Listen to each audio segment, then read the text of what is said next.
Mr. President, colleague heads, invitees all, when on September 19, 1983, St. Kitts and Nevis became a sovereign democratic federal state, the people of St. Kitts and Nevis asserted, among other precepts, their belief in the concept of true democracy. Obviously, the bedrock of a true democracy is securely grounded in the exercise of free and fair elections at specifically expressed regular intervals. The concept of free and fair elections is a fragile one, which must be zealously guarded by those with power to govern and vigorously monitored by the governed. The institutions of a participatory democracy are not self-sustaining, and consequently, they must be buttressed by the deliberate positioning of institutional safeguards.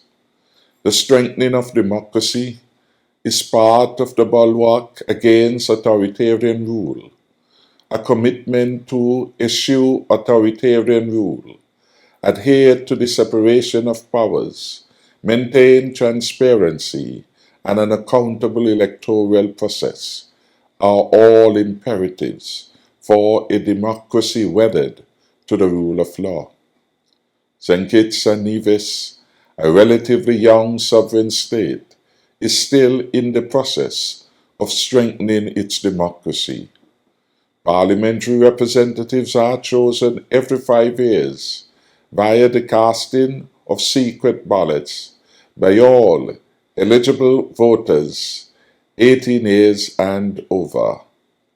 Any dissatisfaction which results may be adjudicated in a court of law.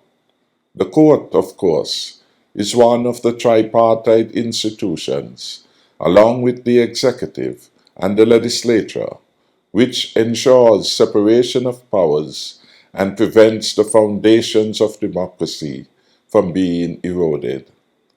We remain committed to the Democratic Charter, which outlines measures to strengthen democracy in our hemisphere. Accountability and transparency guard against corruption and financial misconduct in public office. Happily, St. Kitts and Nevis is a shining example of the omnipresence of the Director of Audit, whose creation, duties, and powers are doubly entrenched in our Constitution. Like an alert sentinel, the Director of Audit is the constitutional watchdog against corruption. It is his or her duty to ensure that all monies appropriated by Parliament and disbursed have been rightly applied to the purpose for which they were appropriated, and that the expenditure conforms to the authority that governs it. The Director of Audit is not subject to the authority of any other person. This inoculates him or her from any interference, political or otherwise, in the conduct of the affairs of the office, which includes a yearly report to Parliament. The strengthening of democracy, defending against authoritarianism, and fighting corruption is a trilogy of ideals hinged on the respect for human rights and the dignity of human life.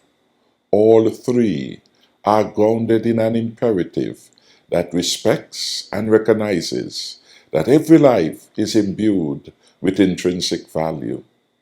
All who govern must ensure that the governed are empowered with every opportunity to maximize this intrinsic value and achieve self-actualization, the promise of a true participatory democracy.